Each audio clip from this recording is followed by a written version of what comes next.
عنوان: شہزادی اور چڑیل۔ ایک زمانے کی بات ہے کہ ایک دور دراز گاؤں میں ایک شہزادی رہتی تھی جس کا نام زینب تھا۔ زینب نہ صرف خوبصورت تھی بلکہ بہت رحم دل اور نیک دل بھی تھی۔ اس کی شہرت دور دور تک پھیلی ہوئی تھی۔ ایک دن زینب کو خبر ملی کہ گاؤں کے قریب ایک پرانی ویران حویلی میں ایک چڑیل رہتی ہے جو رات کو لوگوں کو نقصان پہنچاتی ہے۔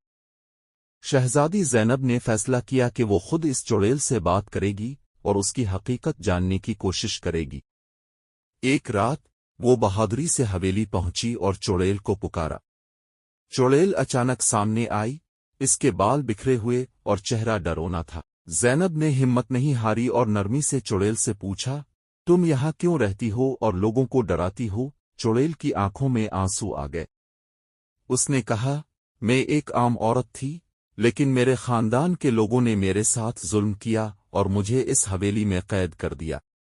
ان کی بے وفائی نے مجھے چڑیل بنا دیا۔ شہزادی زینب نے اس کی مدد کا وعدہ کیا اور گاؤں کے لوگوں کو اس کی کہانی سنائی۔ لوگوں نے اس کے ساتھ مل کر چڑیل کی مشکلات حل کیں۔ چڑیل نے زینب کا شکریہ ادا کیا اور حویلی سے نکل کر ایک نئے زندگی کی شروعات کی۔ یوں زینب کی مہربانی اور سمجھداری نے نہ صرف چڑیل کو بچایا بلکہ گاؤں میں امن اور خوشحالی کا پیغام بھی پھیلایا۔